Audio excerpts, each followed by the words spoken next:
স্বাগত। দেখছেন দিনের প্রধান খবর আর খবরের পেছনে খবর নিয়ে পর্যালোচনামূলক অনুষ্ঠান বাংলাদেশ এখন। আপনাদের সাথে আছি আমি কাজী মহুয়া।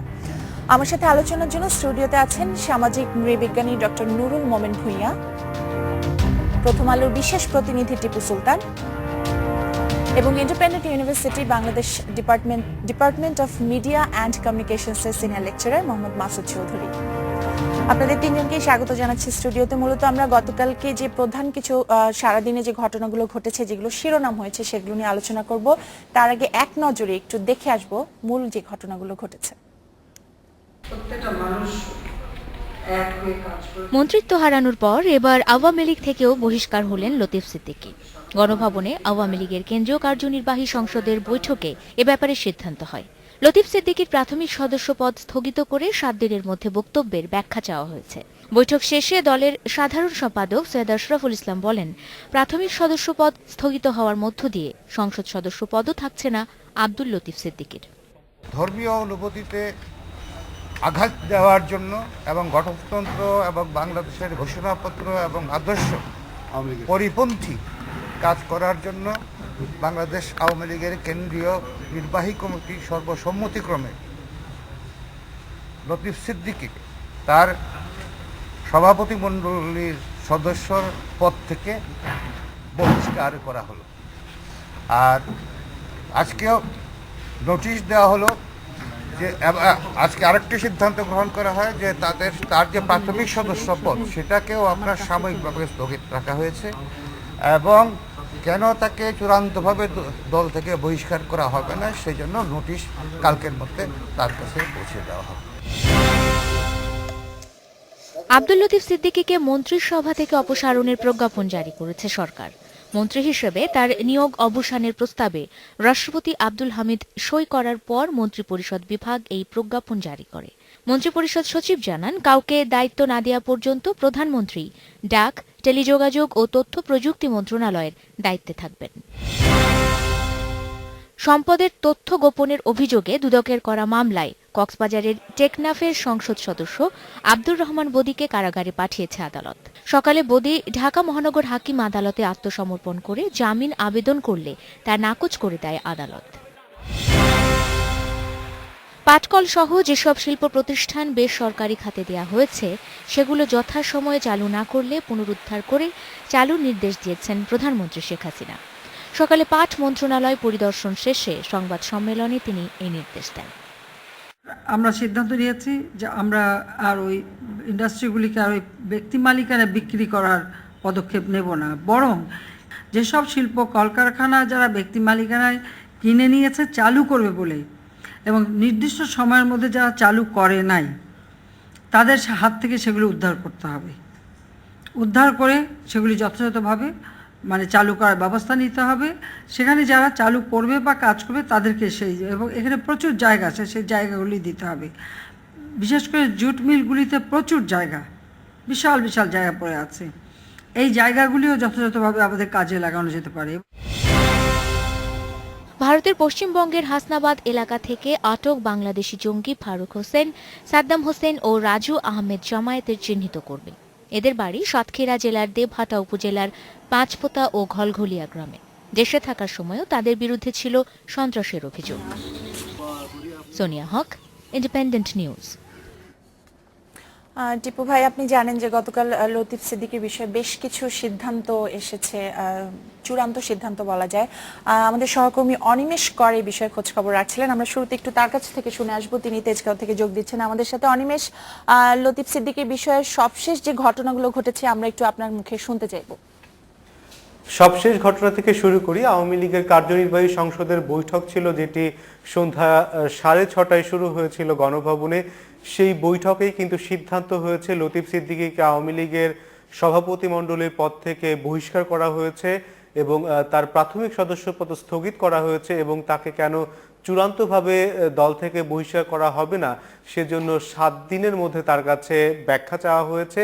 যদি সেই ব্যাখ্যা সন্তোষজনক না হয় তাহলে লতিফ সিদ্দিকীকে চূড়ান্তভাবে দল থেকে বহিষ্কার করা হবে। আওয়ামী লীগের সাধারণ সম্পাদক সৈয়দ আশরাফুল ইসলাম বৈঠক শেষে আমাদেরকে এই তথ্যগুলি জানিয়েছেন, এই সিদ্ধান্তের কথা জানিয়েছেন। আমরা তাকে জিজ্ঞেস করেছিলাম যদি তিনি দল থেকে চূড়ান্তভাবে বহিষ্কার হন তবে তার সংসদ সদস্যপদ থাকবে কিনা। এই প্রেক্ষিতে সৈয়দ আশরাফুল ইসলাম আমাদেরকে জানিয়েছেন যদি দলীয় পদ না থাকে তাহলে তিনি সংসদ সদস্য পদও হারাবেন।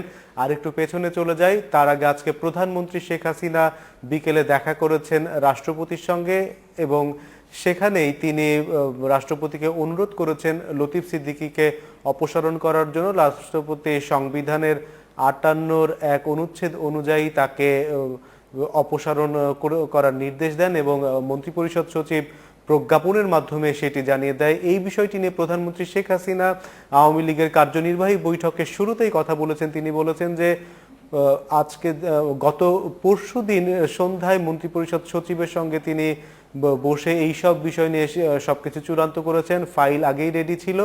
এই ফাইল নিয়েই তিনি রাষ্ট্রপতির কাছে গিয়েছেন এবং রাষ্ট্রপতিকে তিনি অনুরোধ করার পর রাষ্ট্রপতি সেই প্রজ্ঞাপনে স্বাক্ষর করেছেন।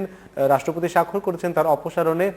এর মধ্য দিয়েই কিন্তু লতিফ সিদ্দিকী একই সাথে মন্ত্রিত্ব হারালেন এবং দলীয় সদস্য পদও চূড়ান্তভাবে হারাতে যাচ্ছেন। মূলত গত মাসের 28 তারিখে লতিফ সিদ্দিকী নিউ ইয়র্কে টাঙ্গাইল জেলা সমিতিতে যেই বক্তব্য রেখেছিলেন, হজ এবং তাবলিগ নিয়ে যেই বক্তব্য রেখেছিলেন, সেই বক্তব্যে ধর্ম অবমাননা করা হয়েছে এবং ধর্মীয় অনুভূতিতে আঘাত হেনেছে এই কথা প্রধানমন্ত্রী উল্লেখ করেছেন এবং তিনি বলেছেন যে এই জন্যই তার এই বক্তব্য মোটেই গ্রহণযোগ্য নয় এবং ধর্মীয় অনুভূতিতে আঘাত হানার জন্যই তাকে এই দলীয় সদস্য পদ থেকে এবং মন্ত্রিত্ব থেকে বাদ দেয়া হলো।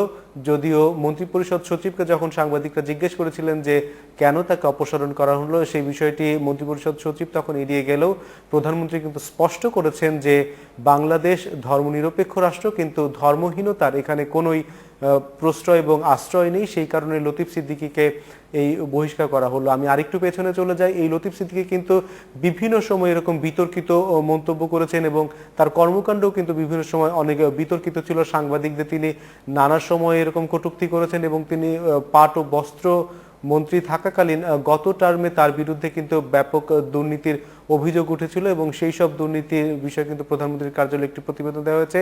1980 সালে প্রধানমন্ত্রী শেখ হাসিনা যখন আওয়ামী লীগের সভাপতি মনোনীত হন তখন তার বিরোধিতা করেছিলেন এই লতিফ অনিমেষ। আপনাকে অনেক ধন্যবাদ, অনেকগুলো পেছনের তথ্য আপনি দিয়েছেন আমাদেরকে। টিপু ভাই, আপনি নিশ্চয়ই সবগুলোই জানেন। আমার কাছে এর মধ্যে কিছু পত্রিকাও এসেছে আজকে, তার মধ্যে সামনে আছে আমাদের সময়, তারা শিরোনাম করেছেন সব খোয়ালেন লতিফ। আসলে লতিফ সিদ্দিকী যে ধরনের বক্তব্য দিয়েছেন তার প্রেক্ষিতে তার বিরুদ্ধে যে ধরনের ব্যবস্থা নেওয়া হয়েছে সেগুলো যথাযথ মনে করছেন কিনা আপনি? না, প্রথম কথা হচ্ছে এই ব্যবস্থাগুলো নেওয়া হবে এটা কিন্তু আমরা গত কয়েকদিন ধরে জেনে আসছি, আসলে গত 12 থেকে 15 দিন ধরে। তো লতিফ সিদ্দিকী যে আচরণ করেছেন, যে কাজ করেছেন, প্রধানমন্ত্রীর ভাষায় এটা গর্হিত কাজ। সে কাজ করলে যদি উনি মন্ত্রী পরিষদে থাকার যোগ্যতা হারান তাহলে তাকে মন্ত্রী পরিষদ থেকে সরাতে 12 দিন 15 দিন কেন লাগলো, এটা একটা প্রশ্ন। কারণ আপনার আর মাননীয় প্রধানমন্ত্রী দেশে ফিরে বলেছেন যে এই বিষয়ে যে সংবিধান অনুযায়ী ব্যবস্থা নেওয়া হবে। তা আমরা যতদূর জানি যে এই বিষয়ে কোনো মন্ত্রীকে যদি সরাতে হয় তাকে অনুরোধ করা হয় পদত্যাগ করার জন্য। লতিফ সিদ্দিকীকে সে অনুরোধ করা হয়েছিল কিনা, তিনি কি সেটা নাকচ করে দিয়েছেন কিনা, এটা কিন্তু সরকারের পক্ষ থেকে স্পষ্ট করে এখন পর্যন্ত বলা হয়নি। যদি উনাকে বলা হয়ে থাকে পদত্যাগ করার জন্য, সেটা যদি উনি অস্বীকৃতি জানান তাহলে সেই ব্যবস্থা নিতে 15 দিন 12 দিন লাগবে কেন?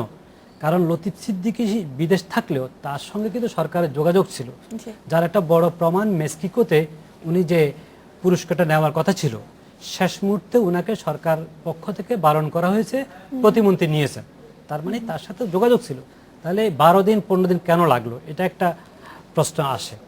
আরেকটা হচ্ছে লতিফ সিদ্দিকীর আপনাদের রিপোর্টে যেটি বললেন যে ওনার এই বেপরোয়া উদ্যত্তপূর্ণ আসলে অনেক পুরনো। এখন উনি যদি ধর্মীয় অনুভূতিতে আঘাত হানামূলক এই বক্তব্য না রাখতেন তার মানে তার অন্য বাকি সব আচরণ তাহলে আওয়ামী লীগ এত বছর মেনে নিয়েছেন কিভাবে, এটাও একটা বিরাট প্রশ্ন সাপেক্ষ বিষয়। কিন্তু অবশ্যই আর যেভাবে বিভিন্ন মহল থেকে প্রতিক্রিয়া দেখানো হচ্ছে এই বিষয়ে সেটা নিয়ে আপনার ব্যাখ্যা কি? বিভিন্ন মহল বলতে তো আপনার একটা হচ্ছে রাজনৈতিক মহল আর একটা হচ্ছে আমাদের ধর্মীয় সংগঠনগুলো। জি। ধর্মীয় সংগঠনগুলোর এই ধরনের প্রতিক্রিয়া কিন্তু অপ্রত্যাশিত না, অতীতে বিভিন্ন ইস্যুতে করেছেন। আর আপনার রাজনৈতিকভাবে রাজনৈতিক দলগুলো এটা রাজনৈতিক হিসেবে ব্যবহার করবে না। খোদ আওয়ামী লীগের কোনো নেতা এখন পর্যন্ত লতিফ সিদ্দিকীকে সমর্থন করে কোনো বক্তব্য দেননি। টিপু ভাই, এবং আপনাদের সাথে আরো অন্যান্য বিষয় নিয়ে আলোচনায় ফিরবো। আমি ছোট্ট একটি বিরতি নিচ্ছি, ফিরছি 40 সেকেন্ড পরে।